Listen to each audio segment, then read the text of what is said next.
Je connais des églises qui imposent le jeûne total aux malades et après les malades se retrouvent parfois morts. J'ai connu beaucoup de cas comme ça en Afrique. Des gens qui pourraient être guéris d'une maladie vont dans des mouvements pentecôtistes et faisaient des jeûnes totaux de 2, 3 jours, 4 jours sans préparation. Et à la fin, la personne souffre d'une maladie qu'on ne sait pas. Elle s'épuise, elle tombe et elle est morte. J'avais une amie en école, quand j'avais 17 ans je crois à l'époque. Elle était allée faire ce genre de jeûne et cette fille était morte.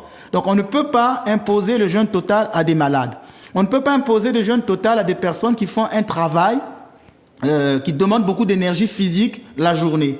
Par contre, on peut imposer le jeûne à tout le monde. Il faut que les malades gardent une relation spirituelle avec le jeûne. Ils peuvent se priver, par exemple, de viande.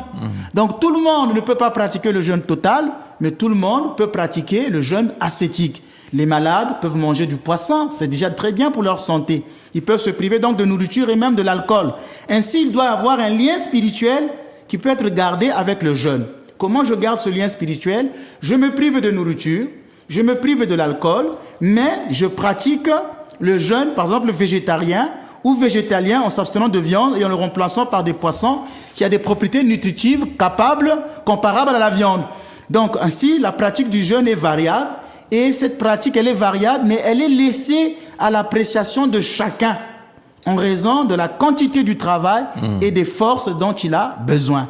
Tout le monde ne peut pas pratiquer le jeûne total, mais tout le monde peut pratiquer le jeûne ascétique en se privant de viande. Tout à l'heure, vous m'avez posé la question de l'acte sexuel. Alors, normalement, le jeûne ne se limite pas seulement à la nourriture. C'est l'homme tout entier, dans toute sa corporalité, qui doit jeûner. Et je voudrais aujourd'hui vous parler du jeûne des sens. Le jeûne du sens touche d'abord le premier sens que nous avons, nous, en l'homme, c'est le toucher.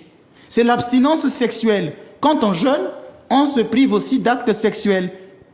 L'abstinence sexuelle est de règle pendant les périodes de jeûne. Durant le carême, les orthodoxes n'ont pas le droit d'avoir des actes sexuels.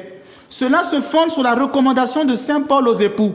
Ne vous refusez pas l'un à l'autre, si ce n'est d'un commun accord, pour un temps, afin de vaquer au jeûne et à la prière. 1 Corinthiens chapitre 7, versets 4 à 5. Et on dit, ne vous refusez pas l'un à l'autre, si ce n'est d'un commun accord, pour vaquer à la prière et le jeûne. C'est pourquoi je vous disais dernièrement pour le mariage, que quand un orthodoxe se marie, il faut qu'il se marie avec un chrétien. Parce que sinon l'autre peut devenir un trouble à sa foi. Si par exemple, j'ai connu un cas dans mon église, un homme qui se plaignait que sa femme faisait beaucoup de jeûnes, donc abstinence sexuelle, pour pouvoir communier. Mais j'ai dit, mais c'est normal, votre mari, il ne connaît pas les réalités orthodoxes. Mais je lui ai dit, mais pourtant vous avez tous les 5 jours dans la semaine. Pourquoi seulement le samedi, il doit en faire un problème? Vous voyez, donc normalement, il faudrait que le couple soit les deux dans la prière. Quand les deux s'accordent, ça se passe mieux.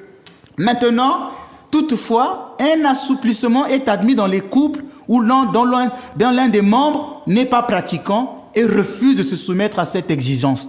Saint Paul précise que l'abstinence sexuelle doit se pratiquer d'un commun accord.